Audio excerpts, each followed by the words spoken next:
నన్ను చూసి ఇవ్వలేదు, ప్రభుత్వం కోసం ఇచ్చారు. అయితే నేను హైదరాబాద్ అభివృద్ధి చేశాను కాబట్టి మళ్ళీ అమరావతిని అభివృద్ధి చేస్తానని నమ్మకం, ప్రభుత్వం పైన విశ్వాసం, నా మీద నమ్మకంతో ఇచ్చారు. కానీ ఏం జరిగింది ఈరోజు ఆలోచిస్తే చాలా బాధ వేస్తుంది. 50 రోజులుగా మీరు రోడ్డు మీద ఉన్నారు. ఈ రోజు ఇక్కడ మీ అందరినీ చూస్తున్నాను. చుట్టుపక్కల గ్రామాల్లో ఈ ఉద్యమాన్ని నడిపించేది మా ఆడబిడ్డలే నడిపిస్తున్నారు, రైతు నేను అందుకని ఆడబిడ్డలకు పిలిపించాను. మీరు భయపడద్దండి, మీలో ఆవేశం రావాలి, రోషం రావాలి, కసి పెరగాలి, కక్షిగా పెరగాలి, వీరావేశం రావాలి. కానీ భయపడద్దండి, బాధపడద్దని మరొకసారి మహిళలందరికీ పిలిపిస్తున్నా.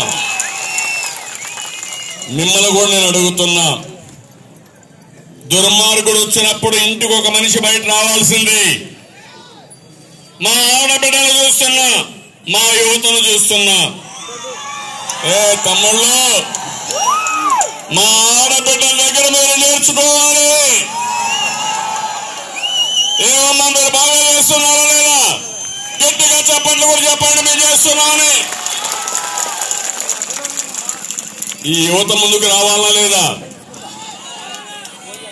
రావాలా లేదమ్మా? ఇంకా రాలా? మీరు బయట యువత బయట రావడాలా?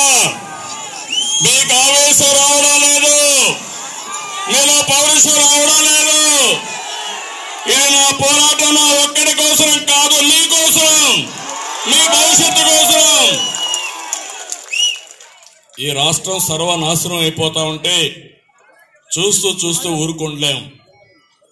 ఈ అమరావతి మార్పు 1,00,000 నుంచి 2 లక్షల కోట్ల రూపాయల సంపద ఆవిరైపోయింది. ఇది పోయింది. 1,80,000 కోట్ల రూపాయలు పెట్టుబడులు ఆ రోజు నేను ప్రపంచమంతా తిరిగి తీసుకొస్తే అన్ని పారిపోయినాయి. ఒక్క అమరావతిలో 50,000 కోట్లు, 50,000 ఉద్యోగాలు, 130 సంస్థలు వస్తే అందరూ కూడా ఎన్నికెళ్లిపోయే పరిస్థితికి వచ్చారు.